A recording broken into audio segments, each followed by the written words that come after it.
Hey, welcome back to MillennialTheraMom. And today I have a question for all the mamas and anybody else out there. What's your inner self-talk like?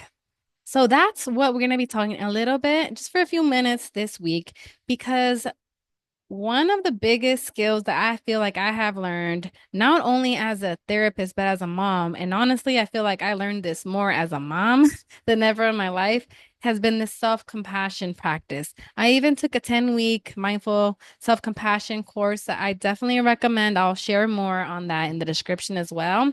But one of those things about motherhood for me was not realizing how many beliefs and stories I carried in my mind about what is productivity, what is enough, what makes me worthy, what makes me valuable, and more. So today I really want us to just chat a little bit more. So my goal for the next few minutes is just to encourage y'all to talk to yourself like you talk to your baby and really start baby stepping towards using self-compassion as a skill that you can use anywhere. Like literally, it's one of my favorites because I can use it anywhere. Nobody can tell me what to think or what to tell to myself. Right? I mean, they can try to tell me that, but at the end of the day, my inner voice, that's going to be the voice that I can really listen to. And if you're spiritual, you may even connect this to your own faith. Like for me, I feel like my God, my Jesus is compassionate, he's loving, he's kind, he reminds me that I'm enough. So when I treat myself with self-compassion, sometimes I can even bring in that source and be like, how would my creator, the person who designed me, say to me right now? Well, they would say that I am perfectly and wonderfully made. They would say that I can do all things through him who strengthens me.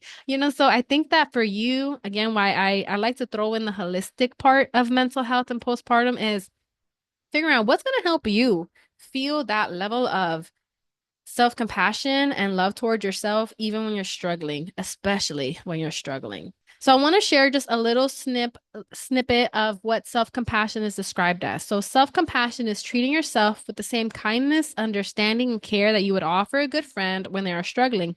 Oh, yo, baby, since we're all about postpartum and parenting here.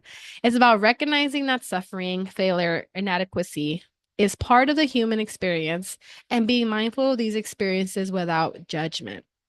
So the without judgment part is big. And specifically, there are three components of self-compassion, mindful self-compassion that I learned in the course that I want to share with y'all. Definitely, if you want to explore further, I encourage you. My biggest job right now, I feel, is just to let you know, hey, there's this tool. It's called self-compassion. And it's awesome. I love it. You can hug yourself.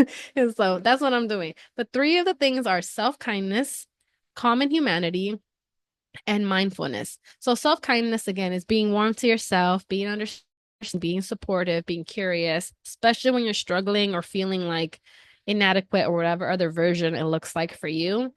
Common humanity is that we all have imperfections. There is nobody that's perfect. And if they think that they are, that might be a lie. And if you think that they are because of social media, that's definitely a lie.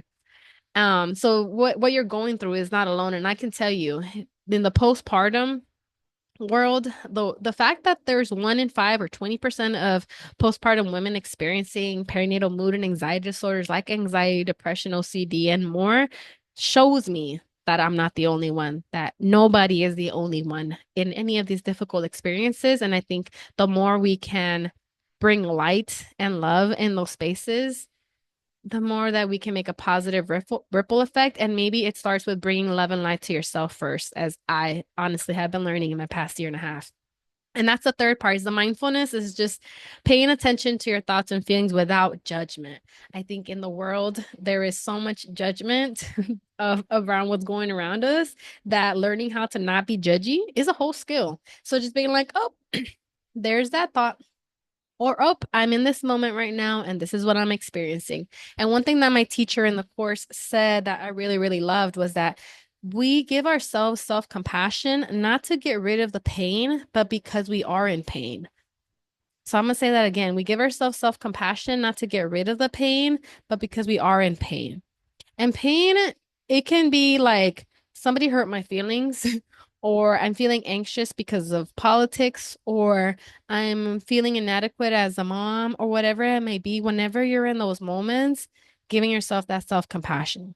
So now I'm going to share two self-compassionate skills I encourage you all to take into your daily life. Again, going back to the holistic postpartum mental health, this is one of those daily work-life rhythms that you can start to add. I even think that self-compassion is a habit to our stress responses. So let me give you an example.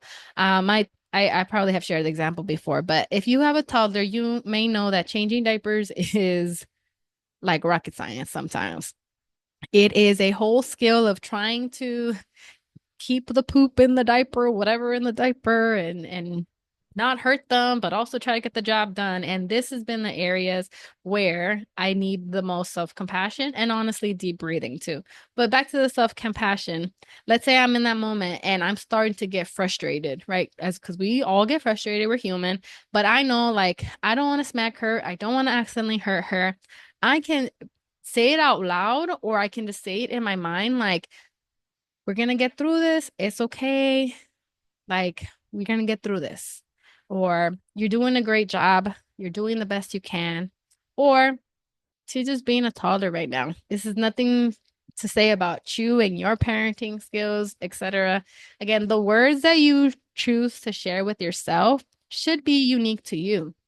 What will give you some encouragement in that moment to just help you feel a little tiny bit more grounded.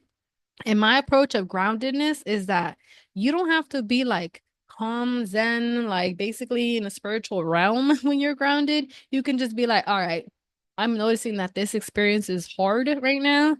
And I'm going to stick to my values the best that I can and my self compassion. So let's do this, right? That can also be grounded. It's like strong rooted, grounded in our values and our roots. So that's one example.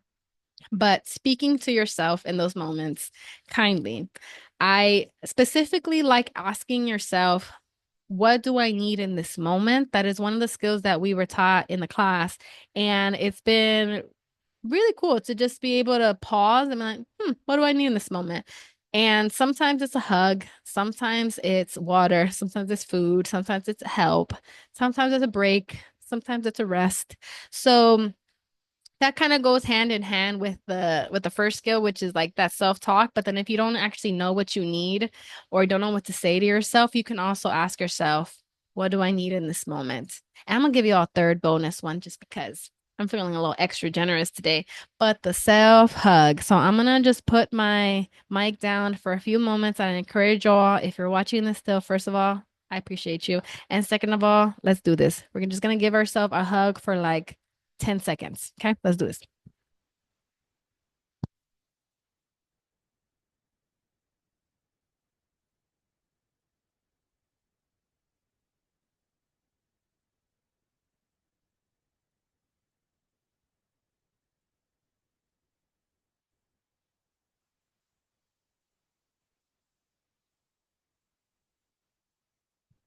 Kind of lost track of time there for a little bit. But I'm feeling loved.